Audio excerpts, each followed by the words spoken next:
God aften og velkommen til 18. Aftens første historie omhandler den aktuelle verdenssituation.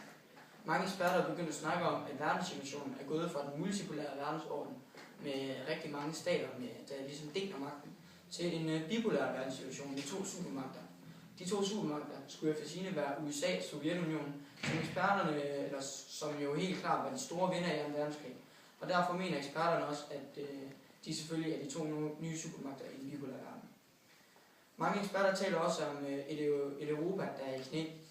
Mange europæiske lande, såsom Spanien, England, Tyskland og Frankrig, havde et stort tab under 2. verdenskrig, så derfor er de helt i knæ. Og for ligesom at få nogle øjne og ører på situationen, så sender vi Mette Bjerre, vores reporter, til Spanien for at snakke med den spanske militærchef Juan Pedro. Jeg sidder her sammen med Spaniens militærchef Juan Pedro.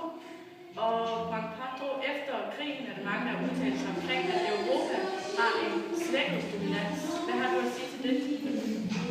Sí, señor. Vinder Nord. Kan du måske uddybe det?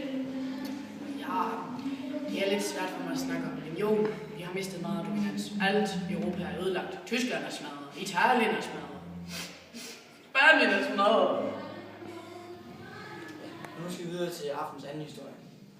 FN, den nye internationale organisation, er lige blevet stiftet, og i dag skal de holde deres første møde. Derfor sender vi vores korrespondent Sylvester Rønne til FN. Jeg står her i London til det allerførste FN-møde. Her har vi et udpluk af de 51 repræsentanter, vi har her til FN-mødet. FN, som jo er den nye internationale organisation Forenede Nationer, som er opstået efter 2. verdenskrig. Og der er rigtig god stemning, og man kan mærke, at de er klar til at samarbejde, og de er i godt humør. Og det er egentlig den overordnede stemning omkring FN, at det er et godt tiltag, som vil blive taget godt imod, så det kan kun blive godt. Og videre til aftens tredje historie.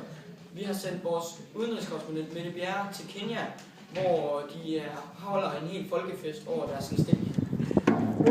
Jeg står i Kenya, som I kan se, er der stor glæde blandt befolkningen, fordi landet lige har fået meddelelsen om, at de er blevet selvstændige. Det var alt, hvad der har været for nu, og på gensyn til 20 minutter.